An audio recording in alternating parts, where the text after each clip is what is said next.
এটা তো আল্লাহর কোরআনই বলে গেছে। আল্লাহর নবীর কবরের সামনে কোনো সময় কোনো ব্যক্তি হাত তুলে দোয়া করতে পারে না। আল্লাহ রসুলের কবরের সামনে কোনো আগরবাতি মোমবাতি জ্বালাতে পারে না। আল্লাহ রসুলের কবর একদম সাদাসিধা ভাবে রাখছে। সেই নবীর কবরে যদি এগুলো জায়েজ না হয়, তাহলে কোন আল্লাহর ওলির কবরের সামনে যায় এই কাজগুলো করেন? এই কাজগুলোর বিরুদ্ধে আমরা কাজ করি। বর্তমানে যারা মাজারের মুরিদ, তাদের উদ্দেশ্যে আমি বলি, তারা অনেক সময় সোশ্যাল মিডিয়ায় ভিডিও আপলোড দেয় যে সুন্নি ওয়াহাবি। আল্লাহকে সাক্ষী রেখে বলি, আমি সুন্নি না ওয়াহাবি আমি নিজেও জানি না, কারণ এটা নিয়ে আমি মাথা ব্যথা করি না। এর জন্যই আল্লাহ কোরআনে বলছে, যেই ব্যক্তি আমার হাবিবকে ভালোবাসে সেই ব্যক্তিকে আমি আল্লাহ ভালোবাসি, যেই ব্যক্তি আমার হাবিবকে কষ্ট দেয় সেই ব্যক্তি আমাকে কষ্ট দেয়। আল্লাহ নবী বলছে, মুখে দাড়ি রাখো, মাথায় পাগড়ি পরো, ঢিলাঢালা কাপড় পরো, তাই আমি পড়ি। আমরা তো মাজারে যারা শুয়ে আছে তাদের উপর আমার একই আছে, বিশ্বাস আছে, তাদের উপর আমার শ্রদ্ধা আছে।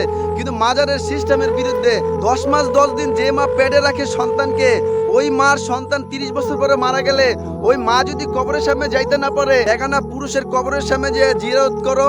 একটা কথা মনে রাখবা আমার ভাই ও বোনেরা, স্বামীর কবরের সামনে যা যদি জিয়ারত করা না যায়, নিজের আপন ভাই মারা গেলে বোনেরা যদি কবরের সামনে জিয়ারত করতে না পারে, কবরের সামনে যায় কোন মাজারের সামনে যায় জিয়ারত করেন। একটু মাথায় চিন্তা করেন, আমরা মাজারের পক্ষে আছি।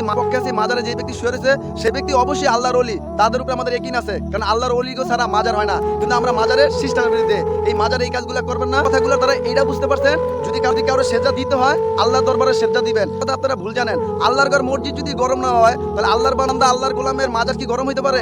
এই প্রশ্নটা আপনাদের কাছে রাখতেছি, আপনারা বুঝে না আমাকে মেসেজে রিপ্লাই দিবেন ইনশাআল্লাহ।